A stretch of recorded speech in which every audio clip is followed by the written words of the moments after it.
একটা বিশেষ টপিক বিবেকানন্দ ও জাতীয়তাবাদ, এই প্রসঙ্গে আলোচনা করছি। জাতীয়তাবাদের আধ্যাত্মিক রূপটা হচ্ছে বিবেকানন্দের কাছে বড় ছিল। তাই এ বিষয়ে বঙ্কিমচন্দ্র চট্টোপাধ্যায়, বিপিনচন্দ্র পাল এবং অরবিন্দ ঘোষের সঙ্গে বিবেকানন্দের কিন্তু বেশ কিছুটা সাদৃশ্য ছিল। তার মতে, অর্থাৎ বিবেকানন্দের মতে, যদি অতীত গৌরবকে তুলে ধরা যায়, অর্থাৎ যে অতীতের সাফল্য এসেছিল আধ্যাত্মিকতার পথ ধরে, তবে ভারতের ভবিষ্যৎ কিন্তু সেক্ষেত্রে কিন্তু উজ্জ্বল হবে। ব্রাহ্ম সমাজের সঙ্গে বিবেকানন্দের সম্পর্ক থাকলেও কেশবচন্দ্র সেন এবং শিবনাথ শাস্ত্রীর সংস্পর্শ পেলেও ব্রাহ্মধর্মের প্রতি তিনি সন্তুষ্ট ছিলেন না।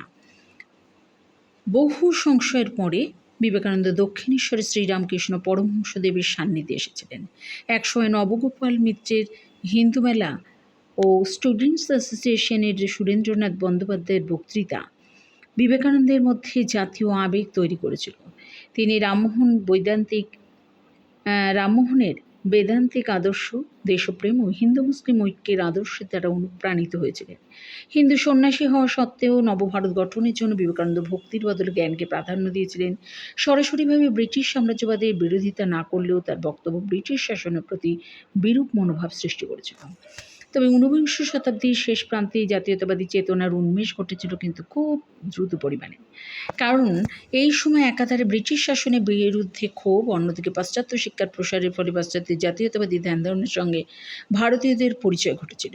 এই প্রেক্ষাপটে বিবেকানন্দ উপলব্ধি করেছিলেন যে জাতীয়তাবাদকে শক্তিশালী করতে হলে সামাজিক বিভেদ ও কুপ্রথাগুলো দূরীকরণ করতে হবে, আর এরই মাধ্যমে জাতীয় ঐক্য সৃষ্টি করতে হবে। এর পাশাপাশি প্রয়োজন শক্তি সাধনা এবং সক্রিয়তা, আর দরকার হলো ভয় ও নিষ্ক্রিয়তাকে জয় করার মানসিকতা। তবে এই মানসিকতা পাশ্চাত্য অন্ধ অনুকরণের মাধ্যমে নয়, বরং দেশীয় ঐতিহ্যের ভিত্তিতে গড়ে তোলা প্রয়োজন। ভারতীয় পণ্ডিত মহলের অনেকে বিবেকানন্দকে জাতীয়তাবাদী বলে চিহ্নিত করেছিলেন। যাই হোক, বিবেকানন্দ কী অর্থে জাতীয়তাবাদী ও সমাজতান্ত্রিক ছিলেন সে বিষয়ে কিন্তু আমরা দেখতে পারি যে প্রত্যেক জাতির নিজস্ব কিছু বৈশিষ্ট্য আছে। তবে বৈশিষ্ট্য সম্বন্ধে বিবেকানন্দের ধারণা ভারতের জাতীয়তাবাদী চিন্তাকে যথেষ্টভাবে প্রভাবিত করে তুলেছিল। নিজেদের প্রাচীন আধ্যাত্মিক সভ্যতা সম্পর্কে গর্ব অনুভব করে ভারতে জাতীয়তাবাদীরা পাশ্চাত্য সভ্যতার নিন্দায় সোচ্চার হয়ে উঠেছিলেন।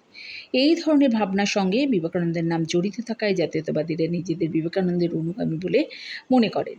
বিবেকানন্দের স্বদেশের প্রতি অনুরাগ ছিল অতুলনীয়। সন্ন্যাসী হয়েও নিজের মাকে তিনি যেমন ভালোবাসতেন, তার আনন্দ ও নিরাপত্তা সম্পর্কে ভাবতেন, ঠিক তেমনই স্বদেশ সম্বন্ধেও তার ভাবনা ছিল প্রগাঢ়।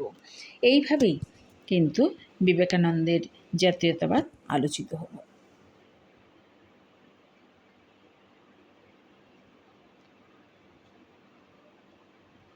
তাই আজকের আলোচ্য বিষয় ছিল বিবেকানন্দ ও জাতীয়তাবাদ। এটা হচ্ছে পলিটিক্যাল সায়েন্সের একটা বিশেষ টপিক, বিবেকানন্দ ও জাতীয়তাবাদ।